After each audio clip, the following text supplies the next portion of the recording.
La loi de 2007 relative à la prévention de la délinquance impose aux communes de plus de 50 000 habitants la création par délibération du conseil municipal d'un conseil pour les droits et devoirs des familles.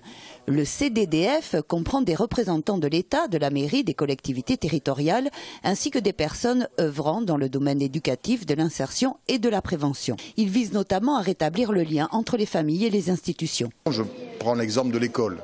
L'école a une information. Elle voit qu'un gamin est défaillant, ne vient pas, que les raisons ne sont pas des raisons scolaires, mais qu'il y a des situations familiales très tendues. Que voulez-vous que fasse un directeur ou une directrice d'école? Il ne peut rien faire en vérité. Si par contre, il sait qu'il y a une instance dans laquelle il peut remonter cette information et qu'une autre institution, par exemple les assistantes sociales du Conseil général, peuvent en quelque sorte prendre la balle au bond et aller vers cette famille, faire une enquête sociale, voir comment tout ça se passe, quels sont les problèmes.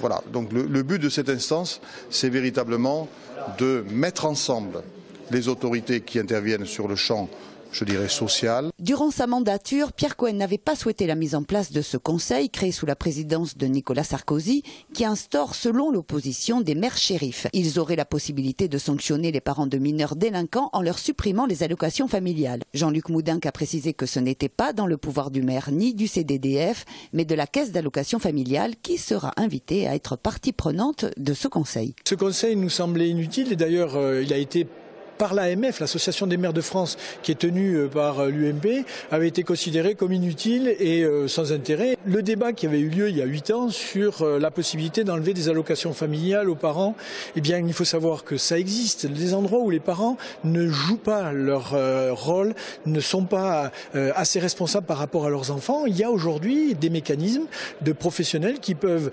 amener, dans le cadre de la justice, du procureur, de retirer des allocations familiales. Donc tout cela, ça existe, les dispositifs, il suffit de les faire fonctionner. 120 communes en France ont créé un conseil pour les droits et devoirs des familles. C'est la moitié des communes concernées.